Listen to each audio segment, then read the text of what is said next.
There's a kind of pain that doesn't come with rejection. Because no one ever tells you no.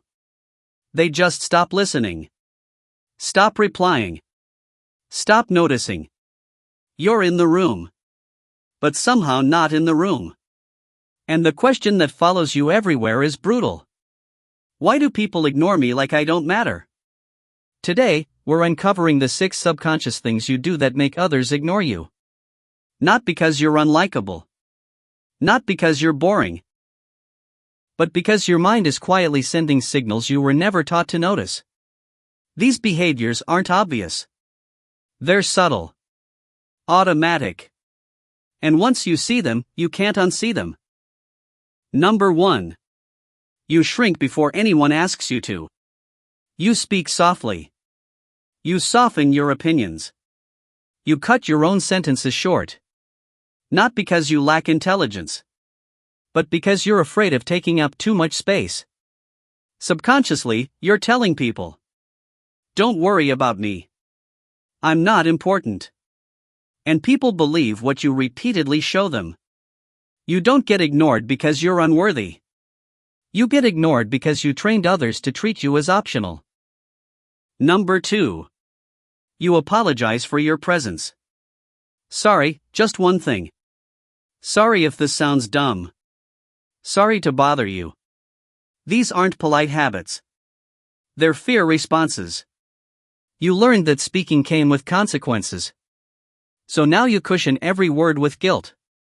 But psychologically, apologies lower perceived value. They frame your voice as a disturbance. And people don't lean in toward voices that sound like they regret being heard. Number 3. Your body is still bracing for rejection. Before anyone reacts to you, your body already has. Tense shoulders. Closed posture. Avoided eye contact. Your nervous system is still protecting you from past moments of being ignored, laughed at, or dismissed. And here's the cruel truth. People don't respond to your words first. They respond to your energy. When your body says, "I don't belong," others instinctively agree. Not out of cruelty, but instinct. Number 4. You over-explain because you expect doubt. You don't just share an idea. You defend it. You add disclaimers. Extra details. Justifications no one asked for. This isn't clarity, it's fear. Over-explaining subconsciously signals uncertainty. And uncertainty makes people mentally disengage. Confidence doesn't demand agreement. It simply stands. When your voice sounds unsure of its right to exist, people stop investing attention in it. Number 5. You make yourself too easy to overlook. You reply fast. You forgive instantly. You stay available even when it hurts. You think loyalty creates value. But psychologically, value comes from boundaries. When there's no consequence for ignoring you, people don't feel urgency to hold on to you. Not because they don't care, but because your absence never costs them anything. Number 6. You expect to be ignored, so you arrive halfway. This is the deepest wound. You enter conversations already preparing for dismissal. You emotionally pull back before anyone can reject you.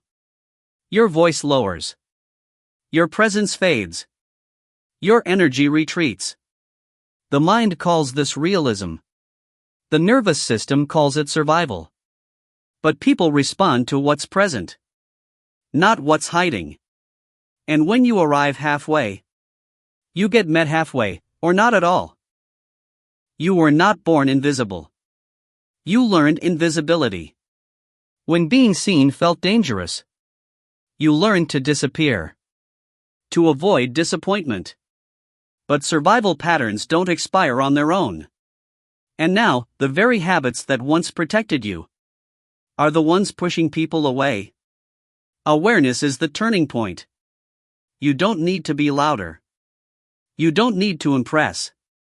You don't need to change who you are. You need to stop apologizing for your existence and start allowing yourself to arrive fully. Because the moment you stop shrinking, the world doesn't become kinder. It simply finally sees you.